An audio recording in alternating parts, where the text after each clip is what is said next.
It was supposed to be a normal Sunday lunch at my mother-in-law's house.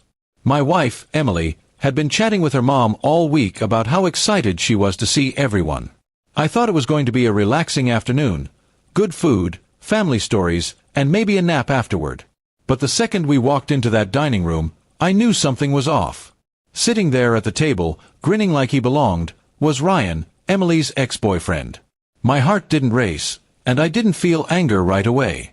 Instead, I just stared for a moment, processing the scene.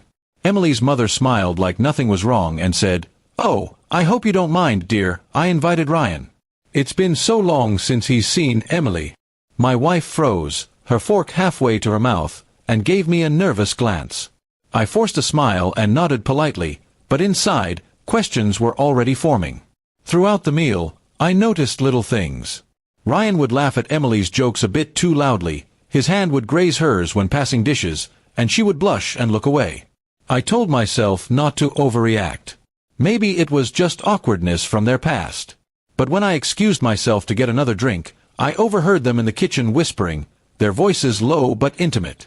I didn't catch everything, but I heard him say, "I missed this. I missed you."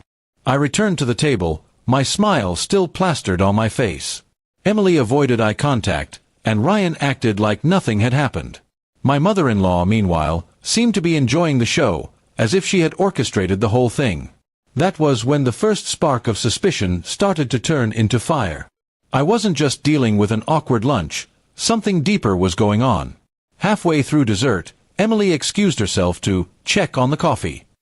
Ryan got up just 30 seconds later, muttering something about needing to wash his hands. I didn't follow right away. I counted to 60, then quietly got up and made my way down the hallway. The kitchen was empty, but I could hear muffled voices coming from the guest room. I stood there, listening.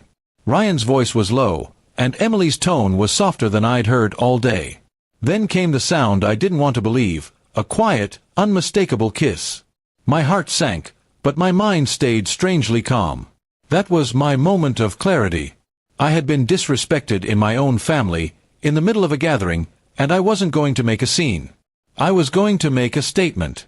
I walked back to the table, sat down, and waited. A few minutes later, they returned, both slightly flushed, trying to act normal. I smiled at them, the kind of smile that hides the truth. I stood up, clinked my glass, and said, "I want to thank everyone for coming today. It's been eye-opening." My voice was steady, and I made sure to look directly at Emily and Ryan. The room went quiet. My mother-in-law's smile faltered, sensing something was wrong. I continued, "I think it's important to be honest with family, especially when certain old connections are still alive and well." Emily's eyes widened, and Ryan shifted uncomfortably. I didn't need to say more. I simply set my napkin down, picked up my jacket, and left. On the drive home, I didn't call Emily or answer her frantic texts. She eventually caught up to me at our house, tears in her eyes, trying to explain. She claimed it was just a mistake, and that she didn't know her mother would invite him. But her stammering told me everything I needed to know. I had seen enough to connect the dots. This wasn't their first private moment.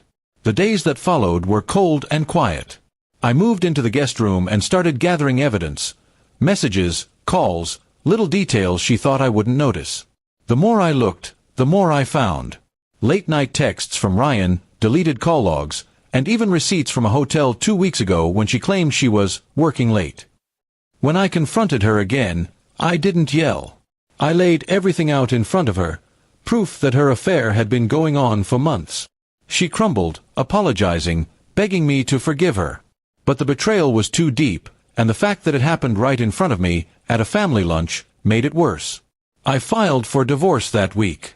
I didn't make a public scene, but word spread quickly among our family and friends.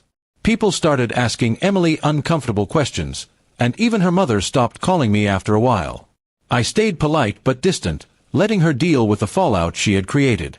Looking back, I realized my calm reaction at that lunch was the best decision I could have made.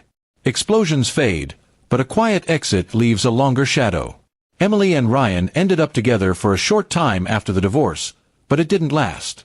And me? I walked away with my dignity intact, and the knowledge that I never have to sit through another one of those family lunches again.